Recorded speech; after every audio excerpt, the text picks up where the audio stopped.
출근길 하나님 말씀과 동행하는 출동 큐티의 진규선 목사입니다. 오늘 함께 묵상할 말씀은 민수기 14장 26절에서 45절인데요. 제가 낭독해 드리겠습니다. 여호와께서 모세와 아론에게 말씀하여 이르시되 나를 원망하는 이 악한 회중에게 내가 어느 때까지 참으랴. 이스라엘 자손이 나를 향하여 원망하는 바 그 원망하는 말을 내가 들었노라. 그들에게 이르기를 여호와의 말씀에 내 삶을 두고 맹세하노라. 너희 말이 내 귀에 들린 대로 내가 너희에게 행하리니 너희 시체가 이 광야에 엎드러질 것이라. 너희 중에서 20세 이상으로서 계수된 자 곧 나를 원망한 자 전부가 여분네의 아들 갈렙과 눈의 아들 여호수아 외에는 내가 맹세하여 너희에게 살게 하리라 한 땅에 결단코 들어가지 못하리라. 너희가 사로잡히겠다고 말하던 너희의 유아들은 내가 인도하여 드리리니 그들은 너희가 싫어하던 땅을 보려니와 너희 시체는 이 광야에 엎드러질 것이요 너희 자녀들은 너희 반역한 죄를 지고 너희 시체가 광야에서 소멸하기까지 40년을 광야에서 방황하는 자가 되리라. 너희는 그 땅을 정탐한 날 수인 40일의 하루를 1년으로 쳐서 그 40년간 너희 죄악을 담당할지니 너희는 그제서야 내가 싫어하면 어떻게 되는지 알리라 하셨다 하라. 나 여호와가 말하였거니와 모여 나를 거역하는 이 악한 온 회중에게 내가 반드시 이같이 행하리니 그들이 이 광야에서 소멸되어 거기서 죽으리라. 모세의 보냄을 받고 땅을 정탐하고 돌아와서 그 땅을 악평하여 온 회중이 모세를 원망하게 한 사람 곧 그 땅에 대하여 악평한 자들은 여호와 앞에서 재앙으로 죽었고 그 땅을 정탐하러 갔던 사람들 중에서 오직 눈의 아들 여호수아와 여분네의 아들 갈렙은 생존하니라. 모세가 이 말로 이스라엘 모든 자손에게 알림해 백성이 크게 슬퍼하여 아침에 일찍이 일어나 산 꼭대기로 올라가며 이르되 보소서 우리가 여기 있나이다. 우리가 여호와께서 허락하신 곳으로 올라가리니 우리가 범죄하였음이니이다. 모세가 이르되 너희가 어찌하여 이제 여호와의 명령을 범하느냐. 이 일이 형통하지 못하리라. 여호와께서 너희 중에 계시지 아니하니 올라가지 말라. 너희 대적 앞에서 패할까 하노라. 아말렉인과 가나안인이 너희 앞에 있으니 너희가 그 강엘에 망하리라. 너희가 여호와를 배반하였으니 여호와께서 너희와 함께하지 아니하시리라 하나 그들이 그래도 산 꼭대기로 올라갔고 여호와의 언약궤와 모세는 진영을 떠나지 아니하였더라. 아말렉인과 산간지대에 거주하는 가나안인이 내려와 그들을 무찌르고 호르마까지 이르렀더라. 아멘. 오늘 말씀은 이제 구체적으로 어떤 벌이 이 이스라엘 회중 가운데 내려졌고 그리고 앞으로 이제 어떤 일이 구체적으로 벌어질지에 대해서 다루는 그러한 본문입니다. 몇 가지 사건이 있었는데요. 첫 번째로는 구체적인 계시가 먼저 주어집니다. 이제 약속의 땅에 들어가는 사람은 딱 이름으로는 이제 딱 2명, 이제 갈렙과 여호수아고요. 그리고 이름 없는 자들 중에서는 20세 미만인 사람들, 그러니까 이제 성인이 아닌 이제 20세 미만인 사람들은 이제 가나안 땅에 들어갈 수 있지만 나머지는 아무도 가나안 땅에 이제 들어가지 못한다. 이런 지금 계시가 내려졌습니다. 그리고 뭐 이제 추가적으로 이제 어제도 말씀드렸지만 이 40일을 이제 계수해서 정탐한 40일을 계수해서 40년간 광야에서 방황하게 되는 거죠. 두 번째는 뭐냐면은 여호수아 갈렙 외에 12명이 이제 함께 땅을 정탐하고 왔는데 이제 10명이 불평불만을 이야기를 했고 이제 뭐 회중을 선동을 했죠. 그 10명이 어떤 식인지는 알려져 있지 않습니다. 어떤 식인지는 알려져 있지 않은데 여호와 앞에서 재앙으로 죽었다 이렇게 되어 있어요. 이것이 과연 어떤 의미인지 뭐 우리는 알 수가 없습니다. 뭐 병으로 죽은 것인지 아니면은 사실상 모세가 뭐 처단을 한 것인지 확실치가 않아요. 이 장면이 이제 연속적으로 이제 이루어지는 것이 아니라 이게 파편적으로 이게 모여 있기 때문에 우리가 어떤 그 정말 왜냐하면 이제 모세가 원래는 이제 엎드러져 있다가 이제 회막 앞에서 하나님의 영광이 나타났다가 지금 또 마치 전혀 회중은 여기 없는 것처럼 지금 이야기가 되고 있는 그런 어떤 연출이 이어지고 있는데 우리가 이거를 역사적인 어떤 스토리텔링으로 보기보다는 무언가를 지금 반복적으로 이제 교훈을 주기 위해서 어떤 약간은 좀 어색한 어떤 그 이야기들이 지금 이어지고 있구나 라는 것을 우리가 여기서 그냥 확인하면 되는 겁니다. 중요한 것은 결국에는 눈의 아들 여호수아와 여분의 아들 갈렙만 살아남은 거죠. 어떤 식으로든지. 그리고 이 이야기를 모세가 이스라엘 백성에게 이제 합니다.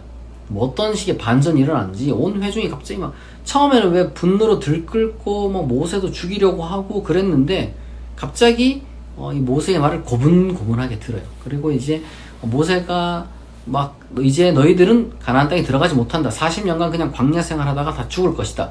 너희의 자녀들 20세 미만인 자녀들만 여호수아의 그 여호수아와 이제 여호수아 갈렙만 이제 들어갈 수 있을 것이다. 갈렙이 이제 그들을 이끌고. 그런데 이제 요 이야기를 들은 회중들은 이제 와서 아말렉인 뭐 그러니까 이제 가나안 땅 거민들과 한번 싸우겠다고 이제 몇몇이 이제 뭉쳐가지고 이제 갔습니다. 근데 이제 아말렉인과 가나안인이 내려와서 다 붙질렀다고 완전 이제 대패했다는 이야기를 여기서 이제 듣게 됐죠. 모세가 근데 진작에 그 경고를 하긴 했어요. 뭐라고 했냐 그러면 지금 너희들이 하나님이 이제 너희들 가운데 이제 계시지도 않는데 뭐하러 너희들 그렇게 싸우러 가냐. 지금 하나님의 명령은 뭡니까? 싸우러 가라는 게 아니죠. 그러니까 진작에 싸우러 갔을 때 갔어야 되는데 지금 한번 뭐 하나님도 원망한 정도가 아니라 하나님을 이제 아주 모독한 거죠. 신성 모독을 한 거죠. 왜냐하면 이집트로 돌아가겠다고 했으니까. 그러니까 이집트의 신이 더 강하다고 다시 이제 얘기를 하고 지금 가는 거 아닙니까? 뭐 아니면은 적어도 이제 가나안의 신들보다는 약하다. 뭐 이런 어떤 그러한 전제가 깔려 있는 거죠. 단순히 이제 이 당시 때 고대인들은 이제 부족들끼리 싸울 때 현실적인 것도 당연히 생각했겠지만 누구의 신이 더 세냐 이런 어떤 그러한 그 신념 대결 같은 것도 있어서 신앙 대결 같은 것도 있었기 때문에 그러니까 이제 완전히 지금 하나님을 모독하고 무시하고 그리고 나서 이제 갑자기 심판이 또 내려졌는데 그것도 무시하고 또 이렇게 달려가겠다고 하니 모세가 경고를 했고 결국에는 대패했습니다. 그러니까 사실은 대단히 뭐랄까 좀 이제 처참한 지금 장면이 지금 연출된 거죠. 왜냐하면 10명이 죽었죠 최소. 그리고 또 어느 정도 규모인지 모르겠지만 가나안 땅에 들어가겠다고 또 나선 사람들이 죽었습니다. 그리고 그 전에 어떤 일종의 이제 하나님의 아주 심각한 어떤 형벌로서 무언가 이제 광야를 이제 떠돌게 되는 그런 운명에 대한 어떤 이야기도 이제 듣게 되었고 뭐 하여튼 전체적으로 조금 많이 이제 슬픈 거죠. 저는 이 본문을 통해서 우리가 과연 무엇을 배울 수 있을까 여러 가지 많은 생각이 드는데요. 저는 하나를 여러분들에게 말씀드리고 싶습니다. 여러분들이 이제 묵상하는 것은 또 다양한 것들을 묵상할 수가 있기 때문에 여러분 스스로가 또 이 민수기 14장 26절에서 45절을 읽고 다른 거 생각할 수도 있겠지만 저는 딴 거보다는 이게 어떤 전체 민족과 이제 누군 죽고 누군 살고 뭐 이런 어떤 그다음 긴 여정으로 보기보다는 내 인생 여정으로 한번 좀 비추어 보자 그런 생각을 좀 한번 해봤습니다. 살다 보면 사람이 큰 잘못을 할 때가 있고 그리고 큰 실수를 할 때가 있고 잘못이나 실수, 죄 이런 것이 아니더라도 무언가 어쨌거나 이제 좀 이 바로잡는 그런 때가 필요한 게 내가 예를 들어서 내가 잘못 살아왔으면 그러니까 내가 죄가 있어서라기보단 내가 그냥 판단을 실수해서 어떤 뭐 일인지 제가 딱 꼬집어서 말하기가 저도 참 애매한데 어쨌거나 그런 경우에 무언가를 바로 잡아야 되는 그런 일이 있단 말이에요. 그렇잖아요. 내가 뭐 실수였건 내가 정말 크게 잘못했건 아니면 뭐 내 생각이 바뀌었건 뭐 여러 가지 많은 일들이 있는데 중요한 것은 여러분 소위 말해서 그럴 때에는 거기에 집중을 하는 게 맞습니다. 그러니까 내가 지금 반성할 때 내가 지금 뭐 자숙할 때 아니면은 내가 어떤 무언가를 지금 고쳐 나가야 할 때가 있어요. 그때 뒤늦게 그건 하지도 않고 갑자기 무언가를 또 막 나서가지고 다른 일을 이렇게 이제 또 하려고 하는 그런 경우가 이제 우리 가운데 있을 수가 있거든요. 왜냐하면은 두 가지가 있습니다. 첫 번째는 책임지기 싫어서 그리고 두 번째로는 또 현실 도피. 지금 이제 이 이스라엘 백성이 딱 하고 있는 게 딱 그거예요. 책임도 안 지려고 하고 이제 현실도 지금 도피하는 거죠.